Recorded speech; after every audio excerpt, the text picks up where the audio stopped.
friends. Welcome to Walking with J.Beau, an almost daily walking vlog, a MAHA walking vlog, Make America Healthy Again. I was actually asked a couple times what MAHA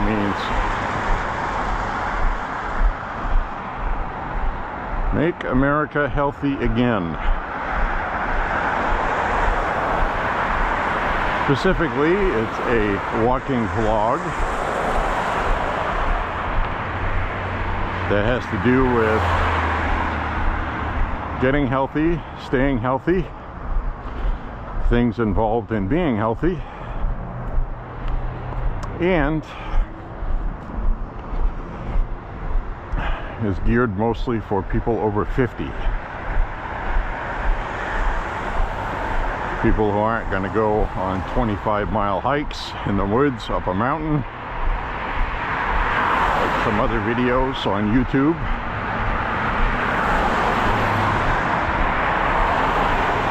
I'm 57.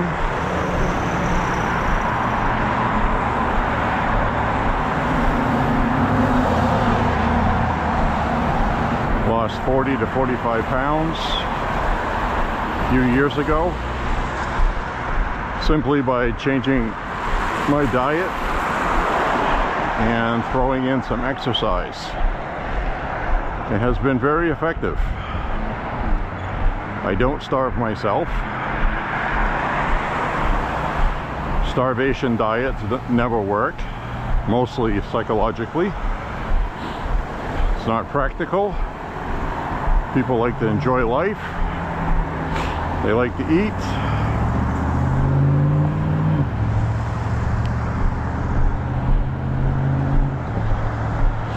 And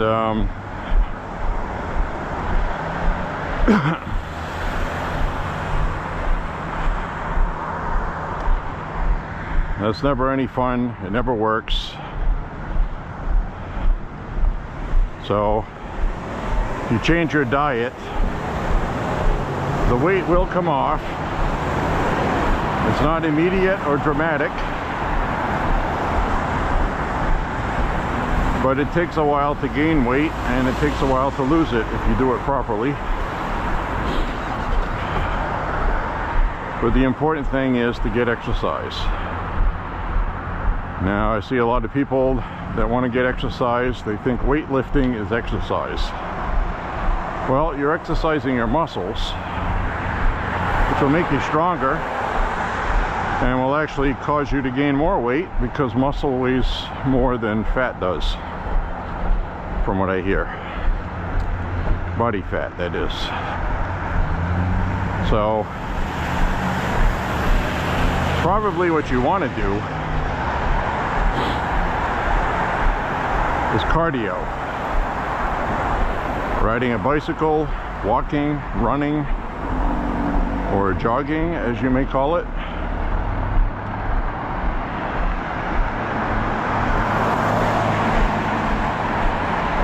Now look at this here.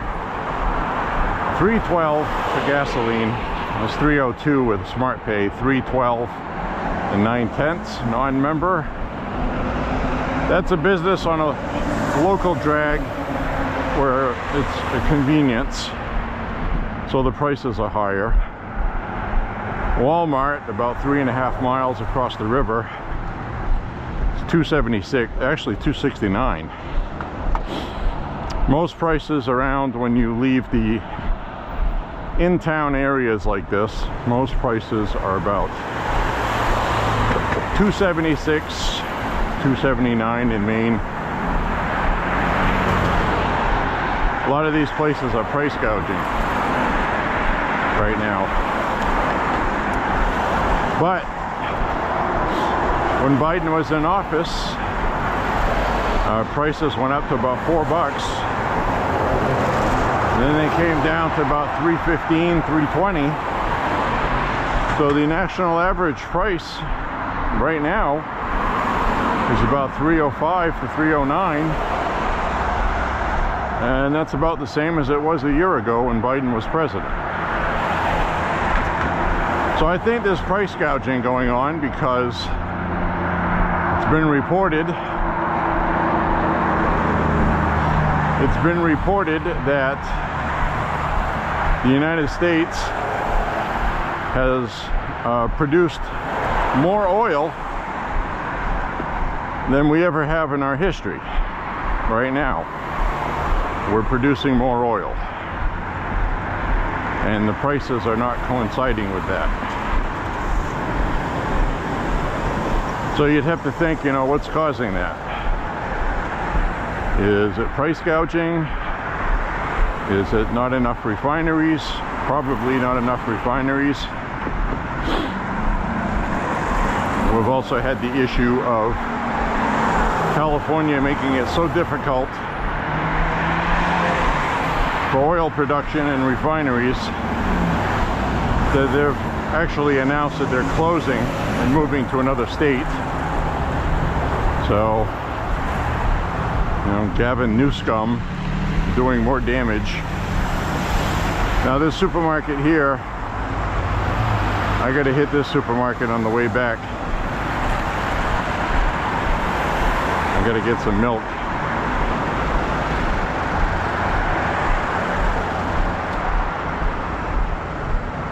Or I may just opt, I just remembered I need to get some sparkling water as well. So I'll probably just make a trip here later after my walk. It's looking like that's probably what I'm gonna do, actually, since I need milk and a few other things. I have an agency liquor store here. What is an agency liquor store? Well, that's a privately owned agency liquor store. We don't have state liquor stores in Maine anymore.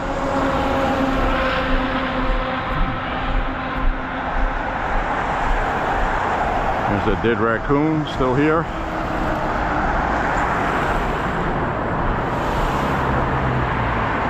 Dead Rocky.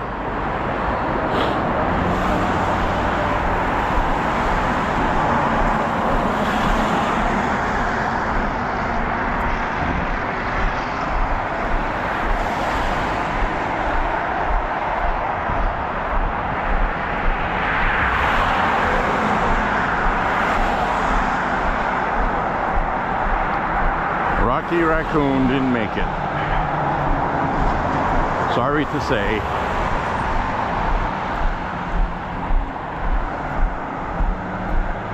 It is a nice 43 to 45 degree day today though for walking. I'm wearing a hoodie that is not really that thick.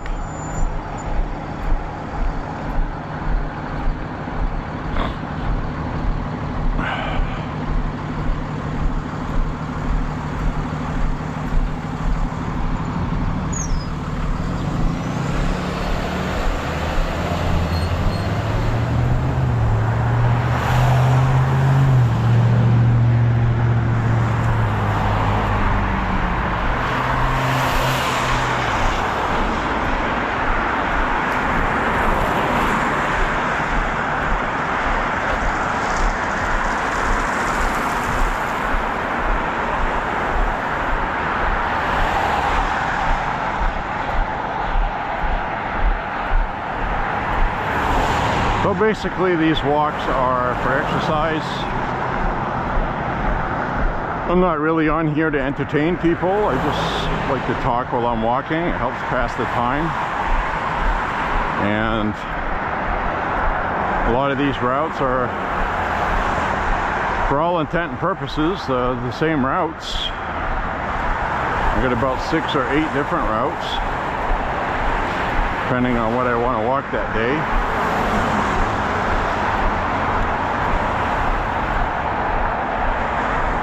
Sometimes I'll mix them up,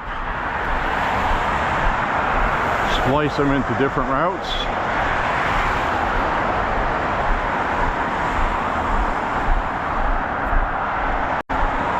Today it feels pretty mild.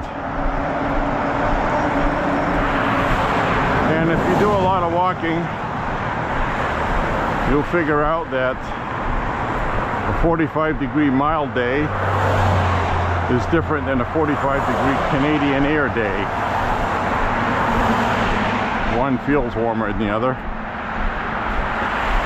because of humidity. Today it's milder. Makes for a nice walk.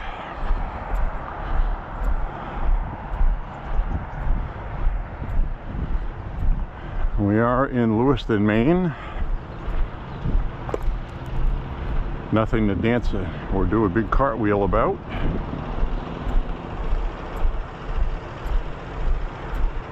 But it's about the exercise.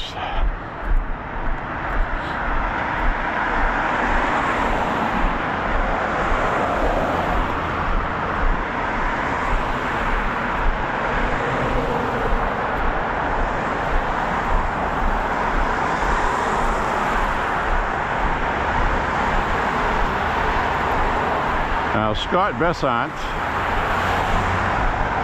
Treasury Secretary, brilliant guy,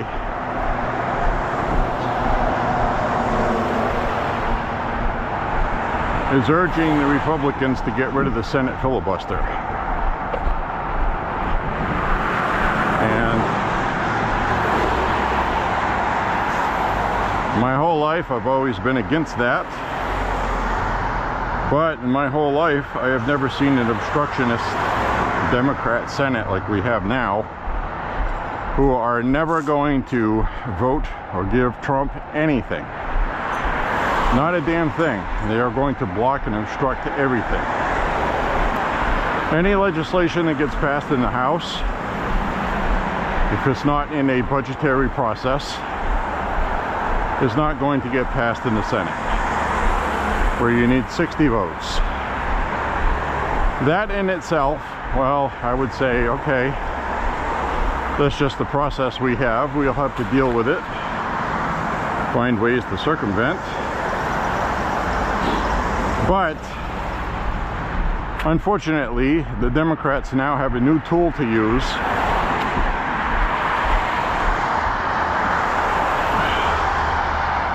And I'll kind of explain a little bit. I'll read for you here. Treasury Secretary Scott Bessant has said that he wants the Senate to end its filibuster rule. Weeks after the longest government shutdown in history, which is another indicator. And I'll also add that the Democrats wanted to get rid of the filibuster when Biden was president. The only reason why they didn't was Kirsten Sinema and Joe Manchin said they wouldn't do it, and they didn't have the votes. Otherwise, they would have. So, he warned that a similar delay tactic may be used again in January to initiate a new shutdown. Because in Scott Bessant's opinion article he wrote for the Washington Post on Sunday, Bessant suggested that Democrats in the Senate may use the filibuster rule, which requires 60 votes to overcome, to again shut down the government if funding lapses again in January. Bessant said that the filibuster has been romanticized as the Senate's guardian of deliberation, unquote, in the Senate, but is instead a, quote, historical accident that has evolved into a standing veto for the minority, unquote. And then he says, quote, where what seemed like a dignified break on hasty lawmaking now blocks every routine governance, unquote. Then he goes on to say, it's time for Republicans to acknowledge that the filibuster no longer serves the country and to be prepared to end it. And I agree with that, because that was perfectly stated.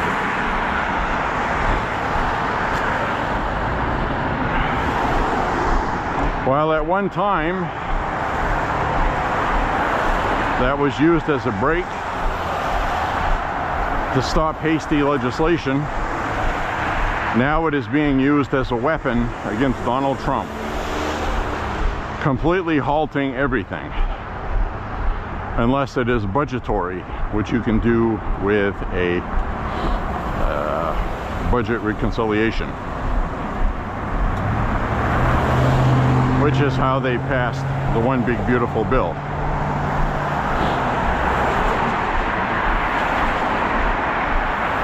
So the Democrats are forcing, through constant obstruction at levels we've never seen, they're forcing us to change our norms and means, because the Democrats are being irrational and the worst that the Senate has ever been.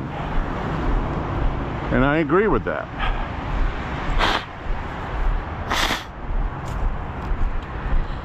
And I think Senator Majority Leader John Thune is going to have to come to that reality, that the Democrats right now are hurting the country with it, and we need to get rid of it. And yes, the Democrats are going to abuse it when they're in power again, but what choice do we have? Do nothing? Have a do-nothing Congress that does nothing except shut down the government? They are going to shut down the government again, make no mistake. That's a new weapon they have. That's not a new weapon. But what I mean is, this modern-day Democratic Party is not democratic. They're not going to work with anyone. They want a single-party state. They're just going to go against everything Donald Trump does and the Republicans at levels we've never seen before, as evidenced by the 6 seditious senators calling for people to usurp the commander-in-chief by bucking orders that he gives if they feel that they are illegal. People in the military know what illegal orders are. It's explained to them. No illegal orders have been issued. Democrats are just obstructing, causing problems. Sedition. Seditious behavior. And that really cannot be argued. Look up the definition of sedition. That's what they did. They knew what they were doing. So I know Pam Bondi's looking into it, and I got a feeling we're going to be hearing an announcement shortly about legal action. Members of Congress do enjoy special immunity protections, but they are limited immunity. If it pertains to work that they do in the Senate and things that they say on the Senate floor, it does not protect them from criminal acts like sedition. In other words, just because somebody is a senator doesn't mean they can go armed rob a 7-Eleven. Basically, to put it in its easiest, simplest terms. So there's that.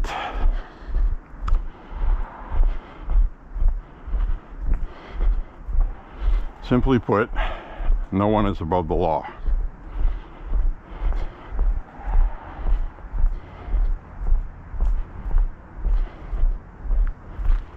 So here we are again. More controversy, more obstruction, more resist. Not going to do anything for the people at all. And I really hope the Republicans get rid of the filibuster. A few years ago, I'd say no, don't do that. But we are seeing things at unprecedented levels we've never seen. It is now defeating the entire purpose of having a filibuster. So Get rid of it. It's no longer effective. It has outlived its usefulness. Democrats have brought things to a level we've never seen before that exceed what the filibuster was intended, I guess is my point. Hate to see it go, but it needs to go.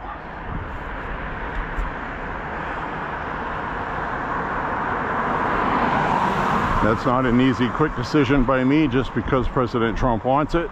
It's not why I'm saying it. It's blatantly obvious.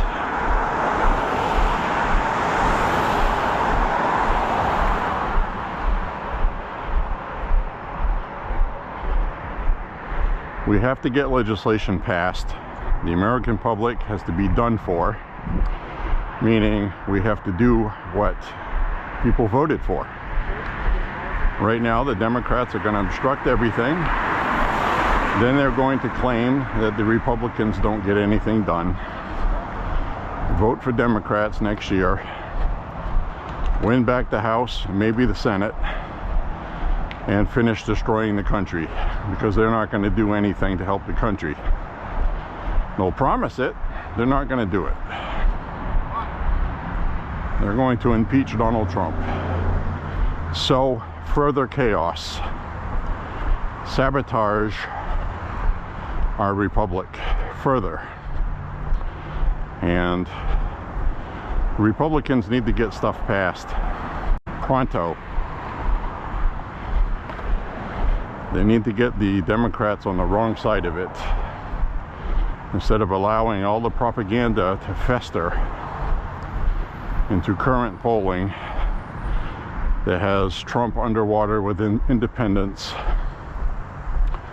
and some Democrats who were supporting Trump are not doing so now, blaming the Republicans for the shutdown, which is preposterous. Republicans are still supporting President Trump. Those numbers have not changed, but can't win without independents, and we need to win midterms.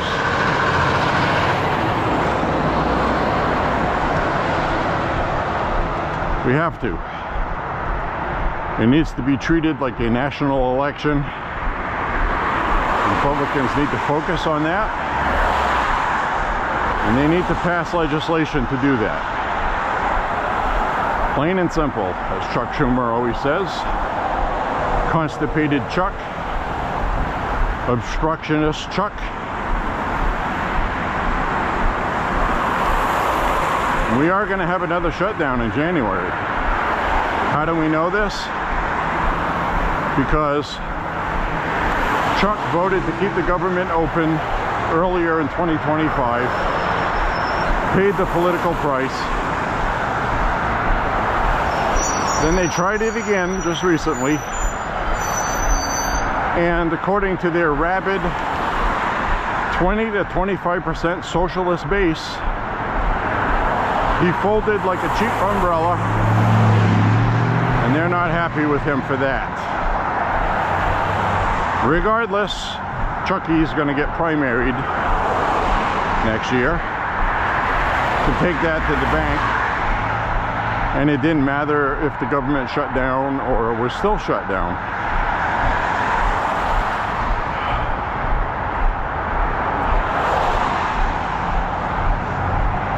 The rabid socialists would have preferred the government to still be shut down.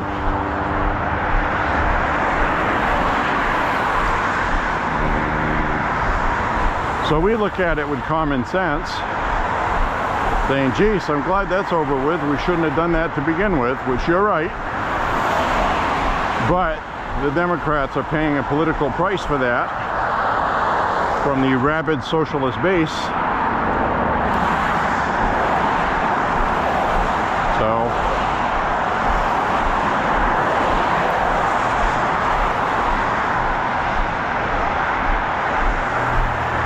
your guess is as good as mine what's going to happen in January. But the opportunity to shut the government will be there again. And as Scott Bessant stated in his Washington Post editorial, his op-ed The Democrats have found a new lever of veto.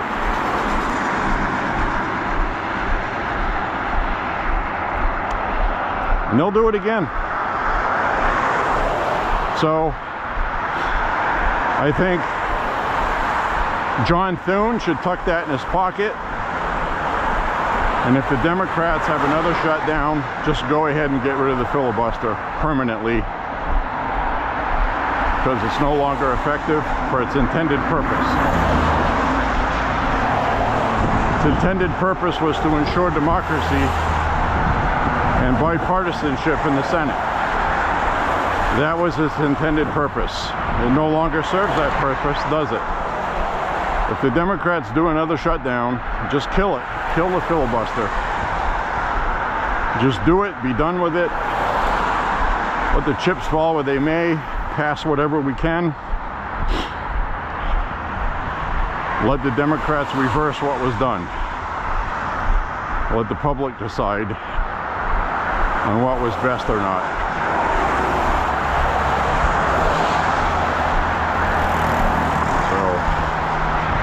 So it's unfortunate because it's not a constitutional rule.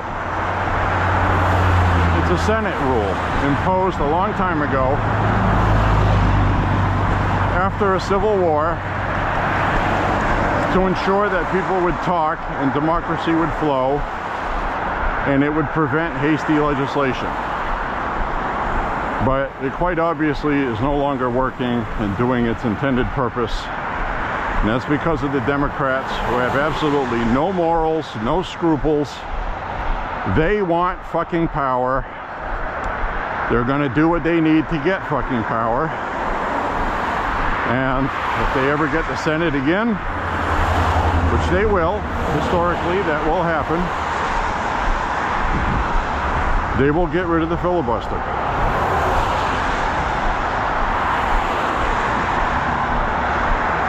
It's a guarantee. Only a damn fool would think they're not going to. Because they tried to already. They tried to and failed. And they will do it again. And they will succeed next time. Because those senators that were there, obstructing it, blocking them from doing it, are no longer there. You have to look at the current Senate map. A small handful of longtime senators are dropping out and not coming back. Dick Durbin and other people, Democrats. So that's it.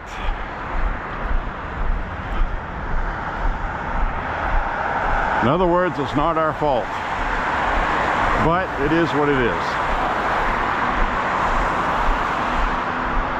We cannot make haste on that.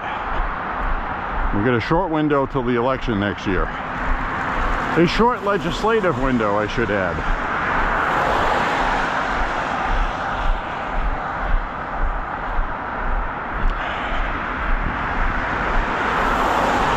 I'm all in. I'm all for it. I'm going to be calling John Thune's office and leaving a message, letting him know they have to hear the support.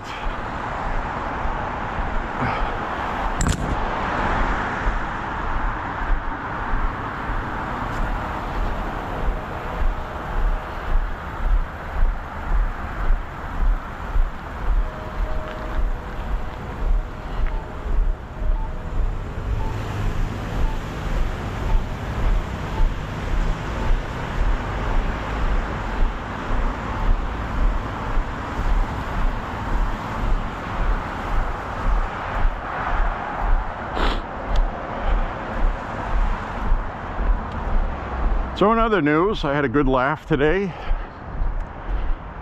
President Trump pardoned.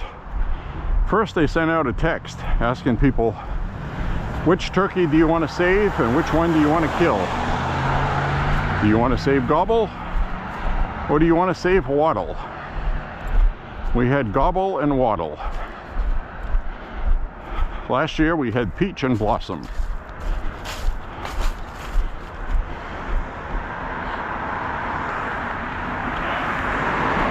Joe Biden pardoned both of them.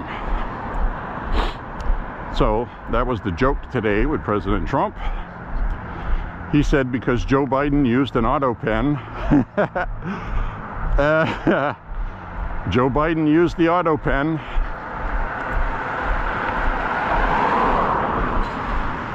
the pardons of Peach and Blossom from last year are no longer valid. But Trump said we're saving them from being sent to be killed this year with another pardon for Peach and Blossom. So I thought that was nice. And President Trump pardoned both turkeys this year, Gobble and Waddle.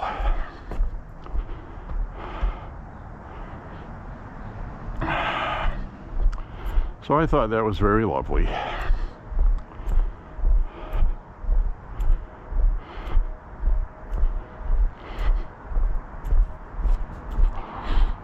Made me laugh. And he said he thought about naming the two turkeys this year Chuck and Nancy, for obvious reasons. But he decided not to because he definitely would not pardon either one of those, he said. So they scrapped that idea and went with Gobble and Waddle. Apparently they were going to do Chuck and Nancy. That's really funny. You gotta admit, President Trump is a funny guy. That was pretty good. If you get a chance to watch that today, watch the rebroadcast. The one on the official White House one got cut off early for some reason. Don't know what the deal is with that. Internal saboteurs, maybe. He's had that problem before. I remember in his first term, interns were playing with the volume knobs on purpose, jacking the volume so high it was all distorted, and they'd leave it like that for 20 minutes while he was speaking, and then bring it down to level so low you couldn't hear it, and then raising it up again, assuming that people raise the volume to be able to hear it. And so many of his speeches last year were sabotaged like that, focusing on something on the wall instead of him speaking. Obviously intentional, because it happened almost every speech he gave. So this year it's been actually really good, so I was surprised to see it get cut off early before he was done today. But the AP had the entire thing, RSBN did as well. Several other outlets covered everything. So anyway, I just think that's odd.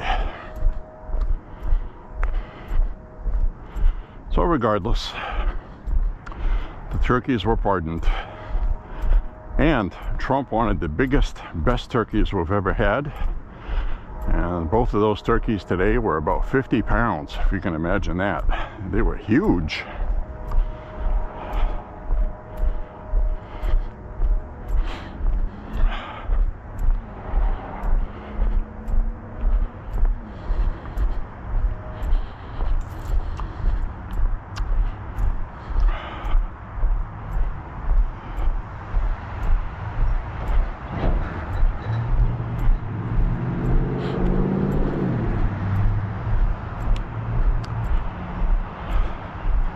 So I'm getting pretty tired of this hyper-partisan bullshit. You know, this incivility, this constant encouragement by Democrats to cause obstruction and problems. And it's out of hand. So getting rid of the filibuster would remedy a lot of that with me.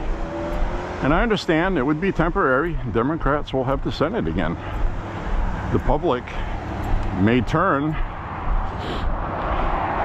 You'd have to do really good things with the filibuster being removed, because I think the public will actually rein in some checks and balances themselves.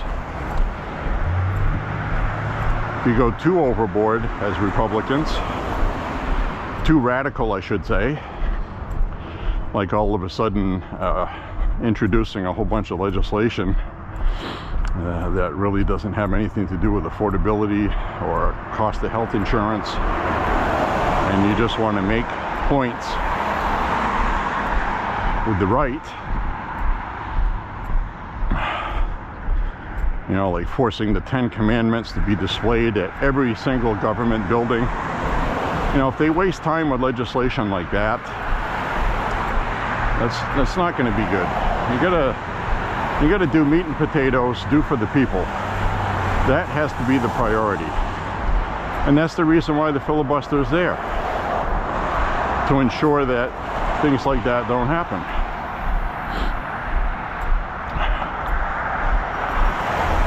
Conversely, the Democrats would want to pass things like if you're, you know, bigoted towards a minority, you get a mandatory jail sentence or something radical like that. That's what they would do. But the Democrats would add statehood to DC, add statehood to Puerto Rico, add 4 more senators. That would be solid Democrats. It would never be replaced by any Republicans from Washington, D.C. or Puerto Rico. Both places are 80 to 90% Democrat. So that's a guarantee, an absolute guarantee, that we would lose the Senate forever. Republicans will never rule in the Senate ever again. Then they will impose term limits on the Supreme Court. They'd pack the Supreme Court. It would be the end of everything. We would end up like Venezuela or Brazil. And that's what the Democrats want. They want total, complete rule and power. They don't want democracy. And it's really an insult, because every time they open their mouth, they talk about the founders, the Constitution, democracy, the founders, Constitution, democracy. They repeat that over and over and over again every time they're criticizing Republicans and Donald Trump.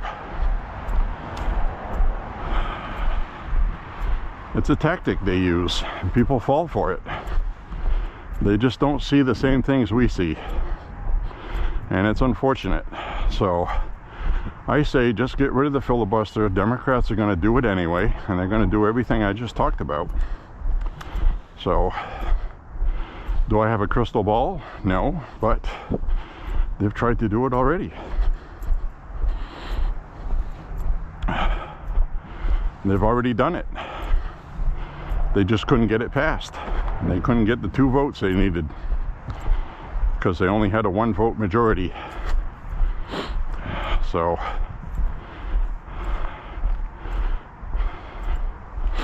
all right, I'm gonna stop in here. I'll be right back. All right, breaking news, J.Beau has left the shitter.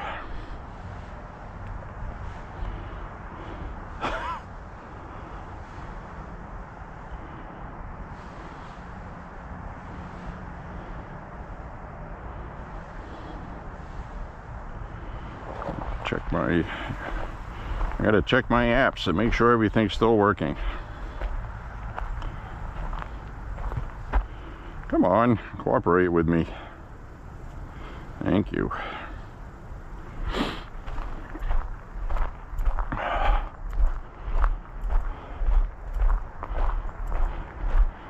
So I got a pretty good sweat going today.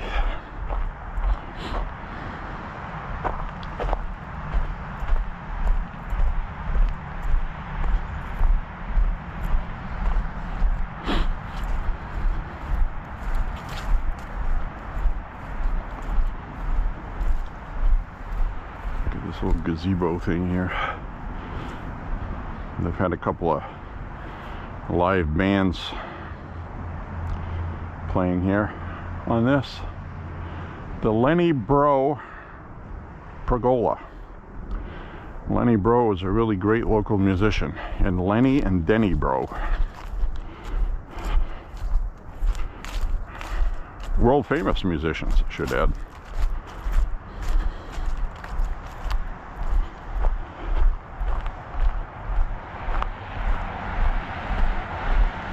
Never heard of them? Well, that's your problem. Look them up.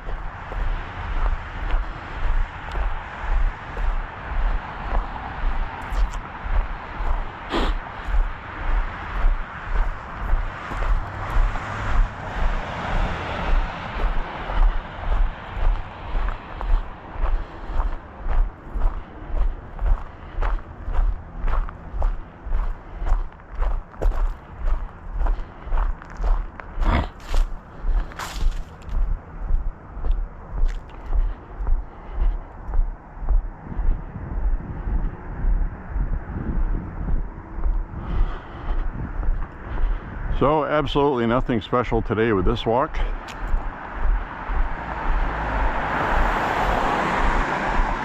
That's why I record these. I don't upload all of them. I upload most of them.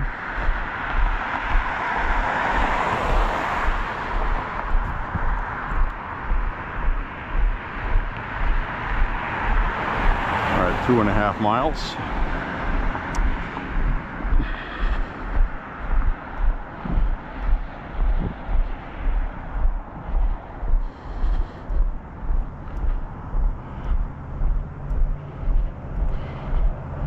Pretty soon it's going to be very cold, and I'm pretty sure at this point that I am going to not walk as much this winter as I did last year. Last year was kind of mild. We had a lot of days that are about what they are right now. 37, 38, 40, 42. I'm not seeing that in the forecast for December. So it's starting to look like we're going to have a legit winter this year for the first time in 5 or 6 years, I should say. And what do I mean by that is, I remember 20 years ago, even 10 years ago, well, more than 10 years ago, 20 years ago, we would get so much snow, we'd run out of room to put it. Was piled up 8 or 9 feet high against the garage. I have to throw it in the neighbor's yard, with their blessing, of course. Not in their drive, but on their property. You don't want to shoot snow on somebody's property without their permission.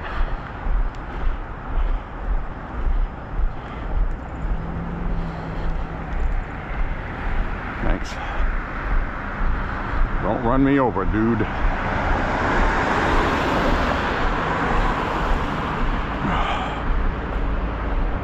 So anyway, we want to make sure we do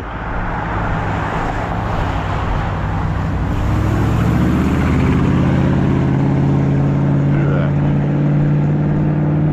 Truck's loud.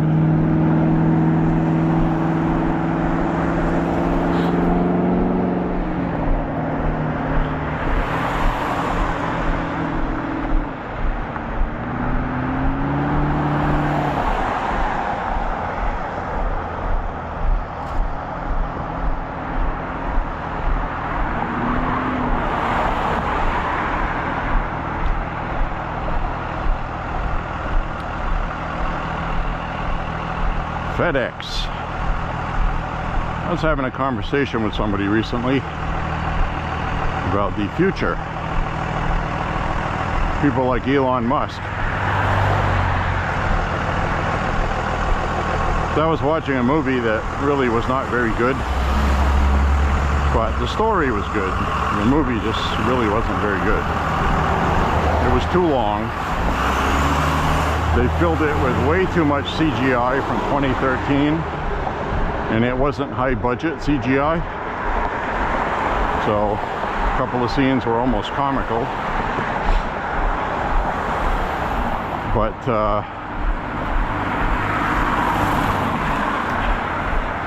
the movie was about a climate disaster, which was the thing in 2012, 2013. They were really banging on all the climate stuff when Obama was president. So a lot of those movies had to do with climate, tornadoes, earthquakes because the earth was angry with people for what people are doing to the climate, all kinds of stupid crap like that. Nonsense. The world was going to end by the time we're here now, according to them. Fear-mongering, doom and gloom to scare the kids and the weak-minded idiots. So anyway, we had this movie called Snowpiercer, which apparently they did a spin-off TV series on that idea. So I was looking at it. Okay, John Hurt's in it, Chris Evans,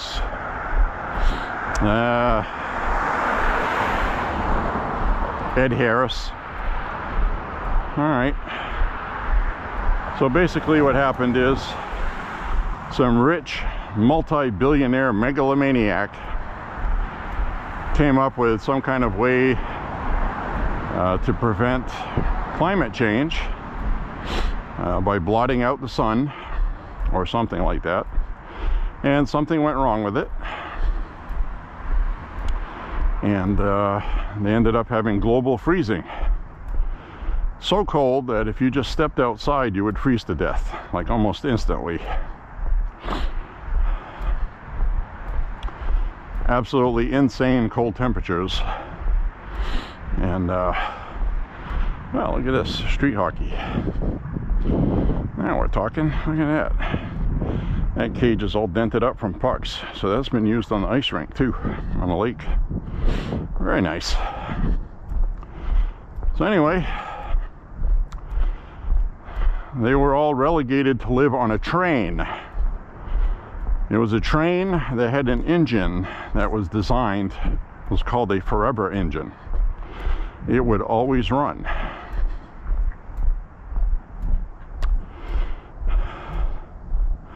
So I won't go into all the details about the movie, but basically it was a very long train, and the last people left on Earth that were alive from this freezing hell were on the train. So of course you had your own classes. You had the rear of the train and the front of the train. The wealthy, powerful people were at the front, and the very poor were in the back, forced to eat this stuff that's equivalent to Soylent Green, which turned out to be bugs. It was made from bugs. Protein from bugs. Which is kind of funny because that's what the WEF tried to promote during the pandemic. They even got people like Leonardo DiCaprio and a couple other famous actresses to eat food made with bugs, talking about how great it was. Wonder how much they were paid for that. So some of these things in this movie were baffling to me, because you had one car on the train that was responsible for everybody's water supply. Everywhere you looked at outside was ice and snow. So why weren't they just melting and eating the snow and purifying whatever impurities were in it? Which I'm presuming is the reason why they weren't doing that. They didn't explain that. It really made no sense at all. And so there's one scene in the movie where they use a guy to make an example of the other ones, and they put this steel collar up his arm, up to his shoulder, and then they have a hole in the train car, so they force the guy's arm through the hole. Right? How are you? Pretty good. They forced the guy's arm through the hole, and his arm froze solid instantly. So he was screaming at first, and then he wasn't screaming. He didn't feel his arm anymore. It had frozen. So after they give their speech to intimidate the poor people in the train, they pull the guy's arm back in, and it's white. It's all frozen. and they were knocking on it with a tool. You could hear it. It sounded like hitting a block of ice. Tick, tick, tick, tick. Then the guy took a hammer and he shattered the guy's arm. So that's how cold it was. That's what they showed. So what mystified me was the ending of the movie. I'm not going to bore you with all the details that happened in the movie. 2-hour and 6-minute movie. And it needed to be less than an hour and a half. It was way too long. It was difficult to watch. But I watched it anyway. And the end of the movie, they end up causing the forever engine to stop running. The train derails. Everything is all wiped out. Everybody should have died because there was an uncontrolled revolt in the back of the train that the front of the train usually had control of, and they actually used control opposition to have a certain amount of people unalived intentionally for the betterment of the whole train, because they were depopulating. They were depopulating the population for the good of the population, because they only had a certain amount of food and supplies. And this is that tree I was talking about that got taken down. And I was mystified by that. I went and looked it up on past walks, and there was a big tree there. So to me, it looks like they just dumped those logs on the lawn, because I don't see a stump. It must be laying across where there was a stump.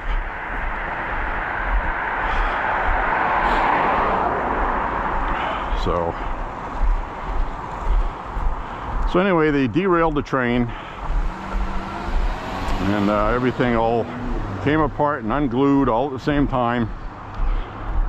And then this little boy, this black kid, who had been taken to work inside the forever machine, because it requires small people to work inside it to keep it running. So they can only use kids of a certain age and height, certain arm length. And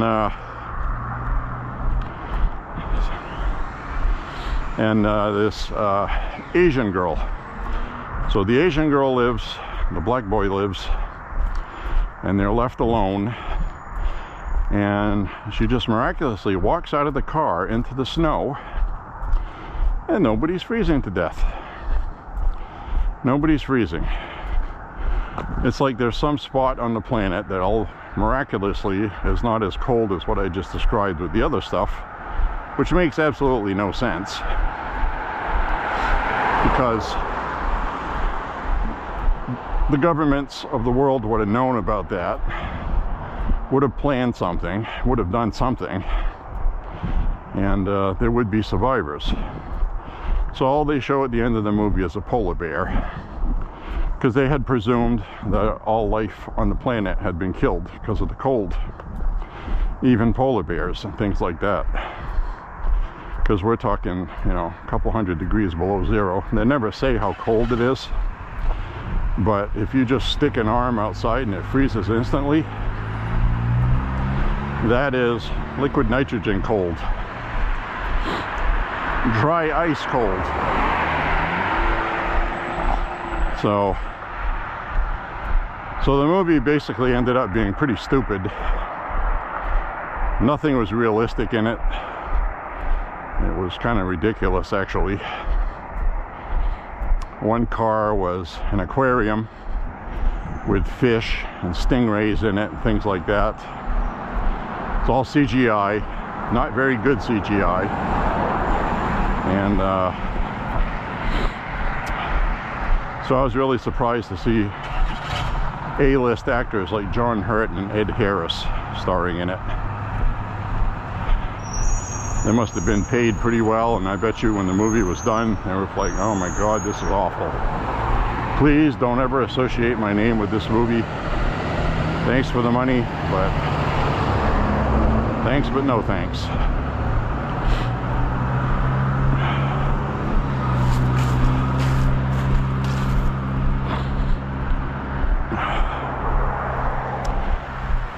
know, that movie was made at a time that was very pro climate change, disaster films, doom and gloom.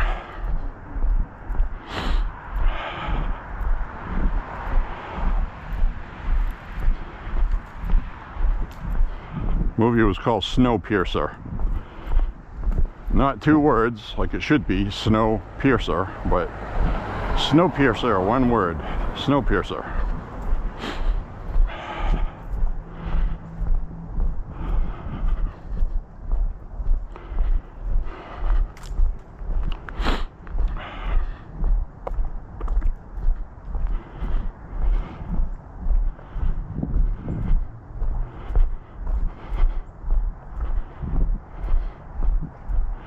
I think what would happen if they got rid of the filibuster is, to be honest, I think people would understand that it was now a Senate with no checks and balances. I think the voters would give checks and balances. I think they would make sure there was a Democrat House and a Republican Senate, because whatever gets passed in the Senate has to go back to the House for a vote. And typically the Senate votes on stuff passed by the House. So I'm not sure how much damage the Senate could do on its own.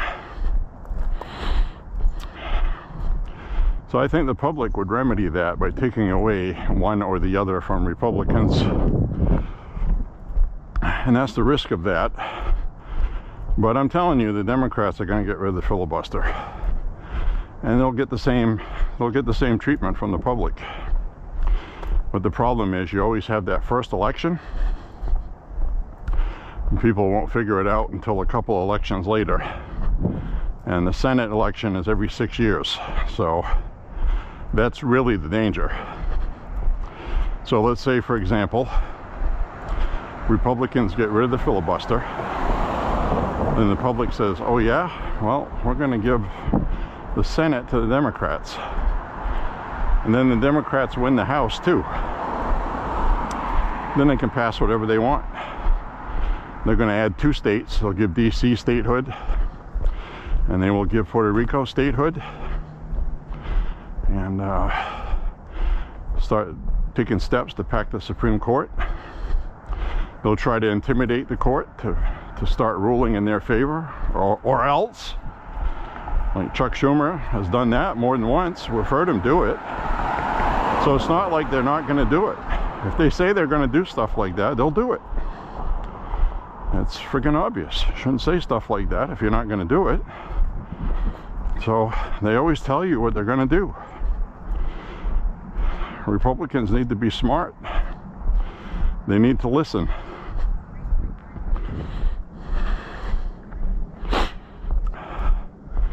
And then I believe after they do it, they should pass legislation hampering how easy it is to add new states. Of course, anything they pass, Democrats can just go reverse it. So I don't have any solutions. I mean, the easiest thing would be the Democrats to stop being jerkholes. You know, stop being assholes. Start being democratic. Hi, you are currently being recorded. Thank you. You're being recorded too. How do you feel about that? So, you know, Democrats are doing the same kind of things that caused the first Civil War. Same thing.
I got to tell you, the leftists, they find all of these nuggets to twist and change history in their favor.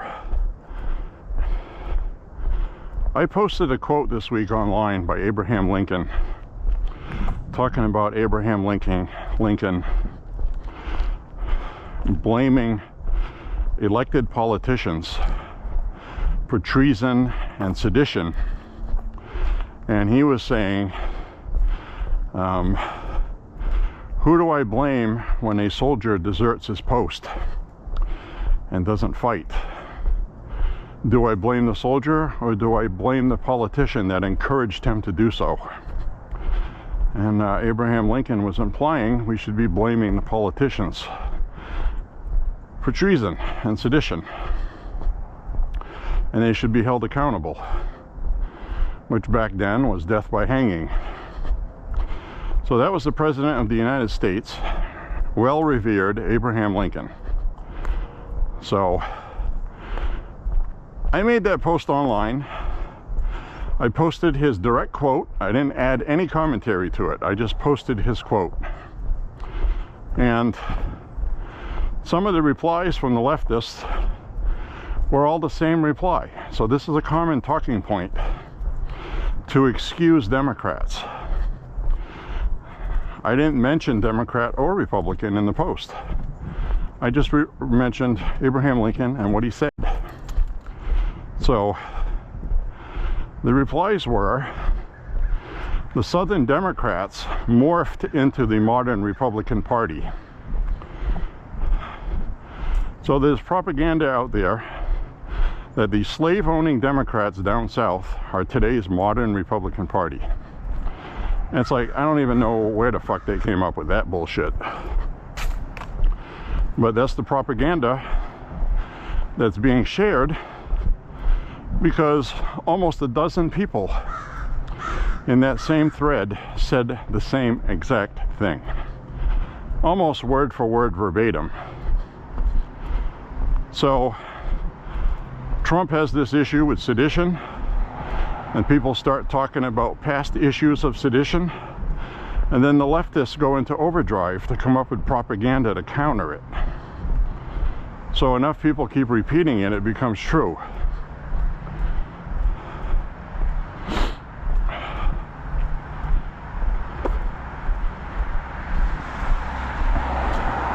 Absolutely outrageous. Outrageous.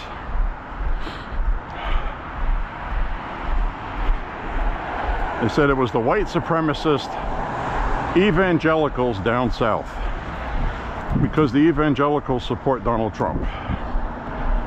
So they said that changed into the Republican Party. It's like, are you out of your fucking mind? They were Democrats. Period. Plain and simple.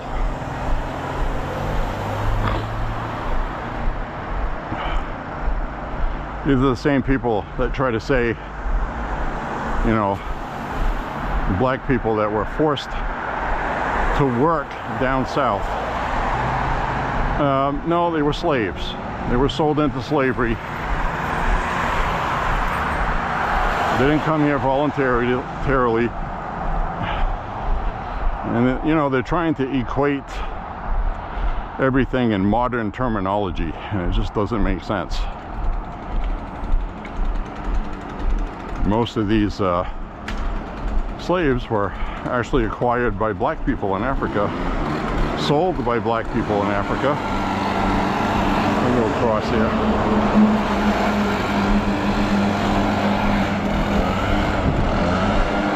This guy is going leaf blower crazy, and I don't want to get leaves blown on me.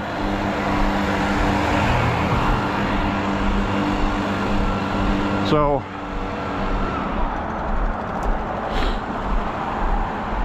a lot of the slave traders were black, and black people don't like to hear that, but that's the truth of it. And that's not a joke. These people were not slaves because they were black. They were not abused because they were black. They were a commodity, bought and sold like anything else. Had nothing to do with the color of their skin. That just happened to be the color of the skin where they were acquired. And they were acquired by black people. And then when you tell people that there are a lot of French citizens, black people that lived down south, and they owned slaves, black slaves. So you had black people owning black slaves. Was it the majority of slave owner? No, but they were. Especially in New Orleans, with the French district. They had speakeasies, clubs, hotels, nightclubs, and that's actually where jazz music was born.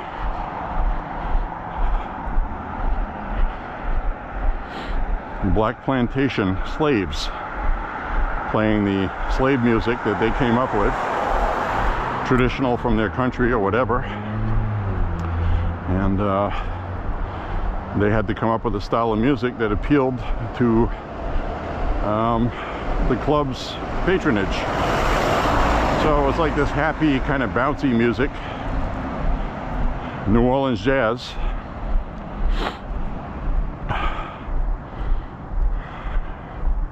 It was like a black version of classically influenced music, I guess. That's what I learned in college. I took history of music in college. Covered everything from the unfortunate era that the Church of England, when they took over, and the Roman Catholic Church from medieval times, they destroyed a lot of the old hymns because they deemed them to be heretic in nature. A lot of music was lost forever. Early music, the Gregorian period, all of that was very basic music. But anyway, I like having these conversations.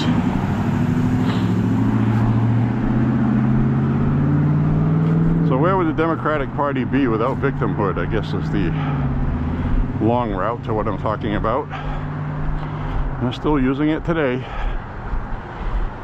playing on people's emotions. This is all your fault because of insert whatever. Whitey's fault.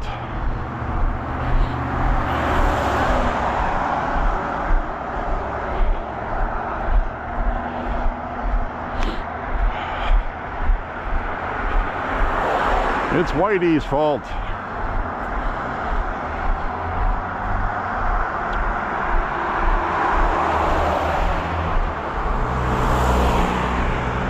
Guilty as charged, I guess. I don't really have a choice in the matter.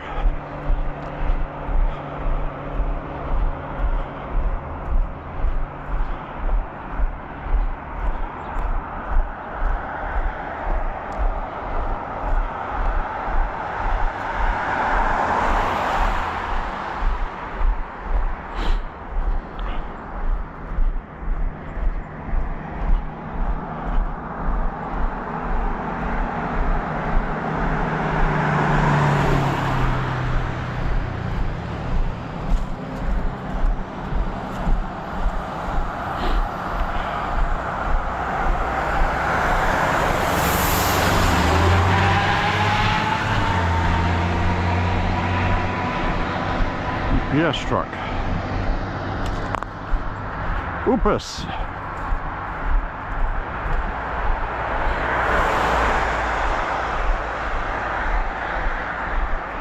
Alright, we'll walk up this way. Finish off this walk. Took a little bit of a different route today.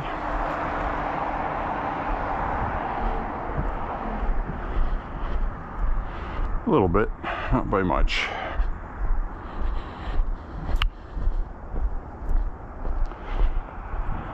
I just go where my feet take me.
So the rest of this week,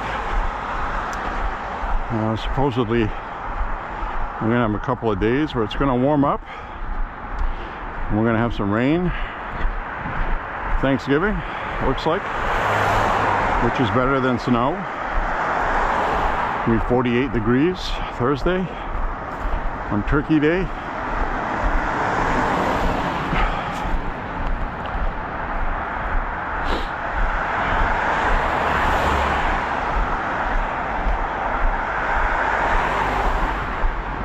I got the leg of lamb out of the freezer to thaw it out.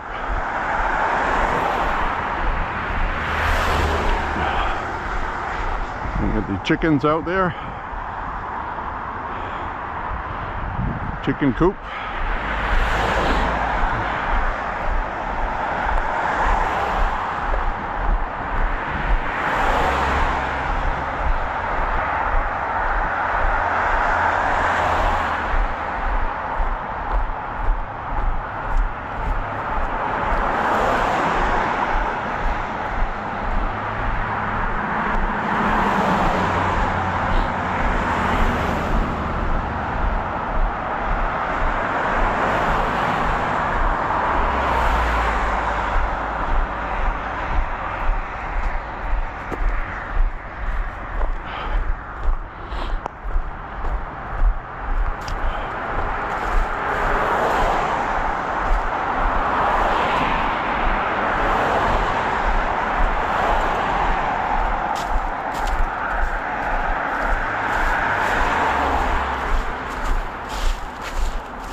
Anyways, my friends, we're walking along here. We'll wind up the walk up ahead.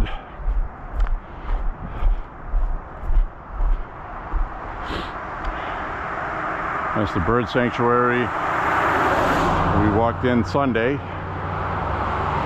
in those woods.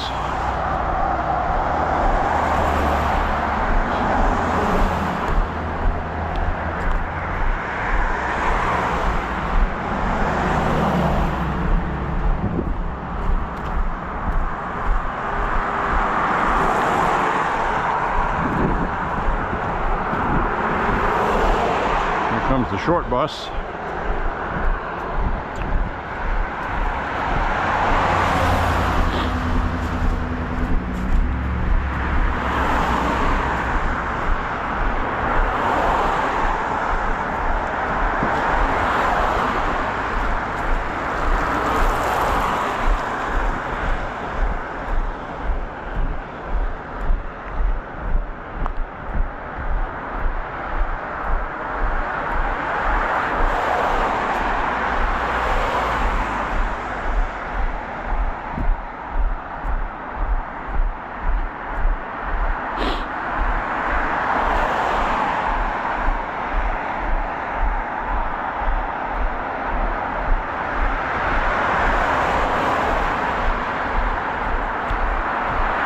Alrighty,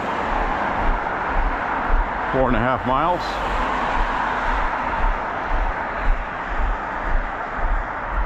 I'll get my 5-mile minimum today. Take a shower.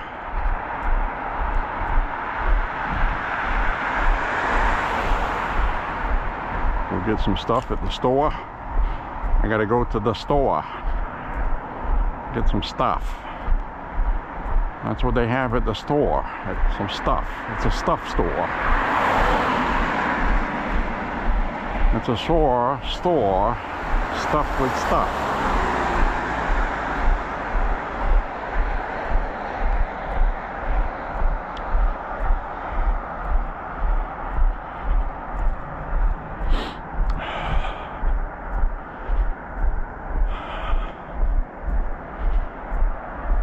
Well, like I was saying, I got a comment on Letitia James and James Comey.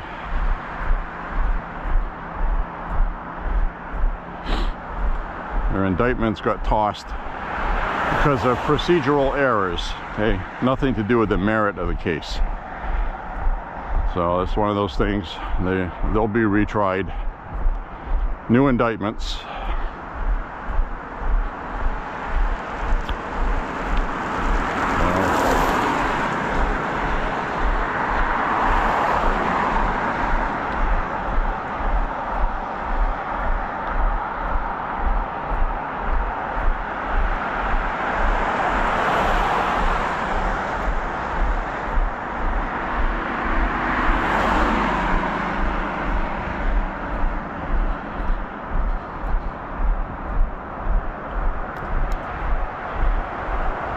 So the last part of this walk, I'm going to implore you guys, because people are sowing division in our own party, I'm going to implore all of you to remember why we won and to not let these seeds of division grow. I want to remind you that Trump ran on immigration, closing the border, mass deportation.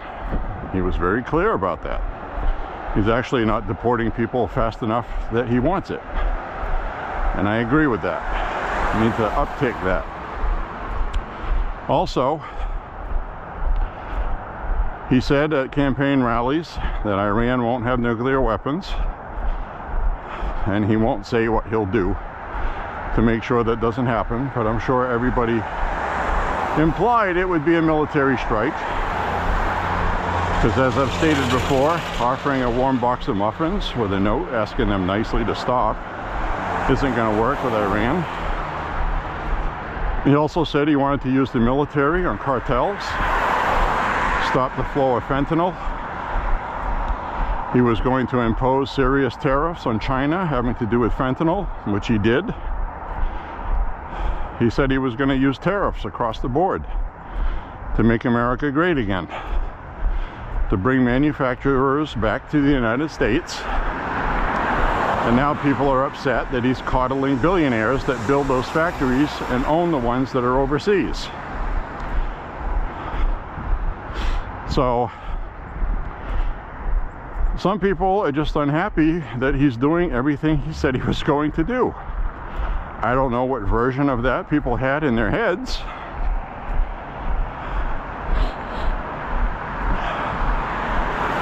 But he said he was going to do that, so they get upset with him blowing up drug boats. So Trump is smoking coke boats, and they're upset about it. He heavily criticized Venezuela when he was on the campaign trail. He talked about it often, how it's a socialist country and they have a dictator. Somebody needs to do something about it. They stole the election there. People are starving, they're oppressing the people. They're also close allies with oil, with Russia. So Trump is trying to end the Ukraine war, and you get these countries that are facilitating it by doing trade with Russia.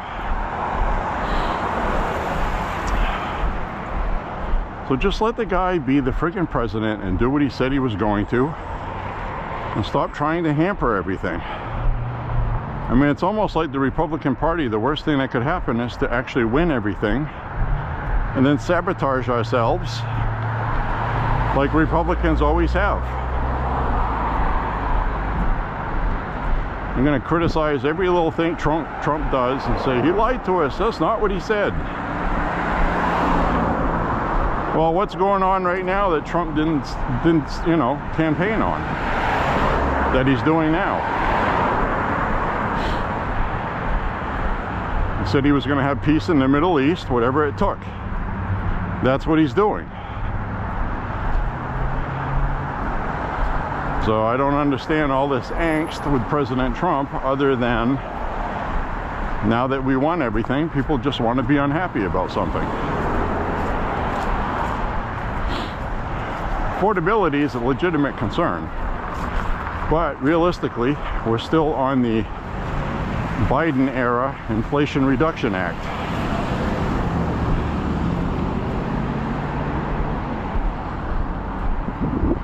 So the new One Big Beautiful Bill will kick in January, and we'll start seeing some things happen. Patience, my friends, patience.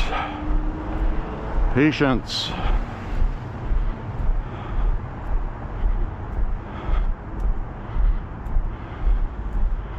Good news is I got my new car insurance bill from State Farm, and my bill did not increase. I'm actually shocked because other people's bills have. So, hi.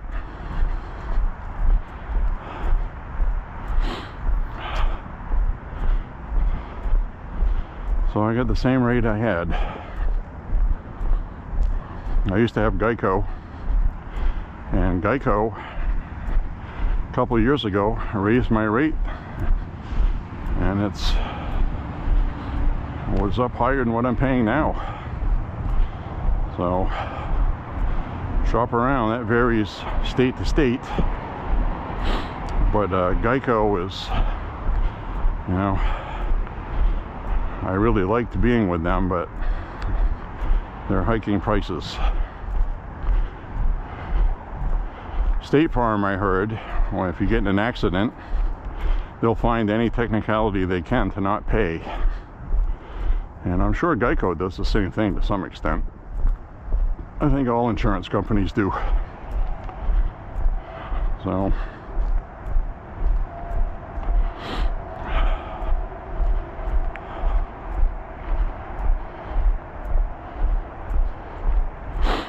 anyways,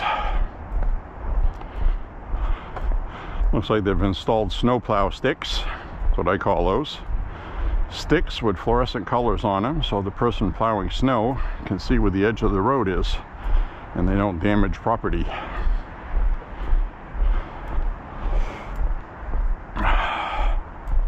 They didn't used to do that, and now they're doing that. So they must have had a fluorescent stick budget.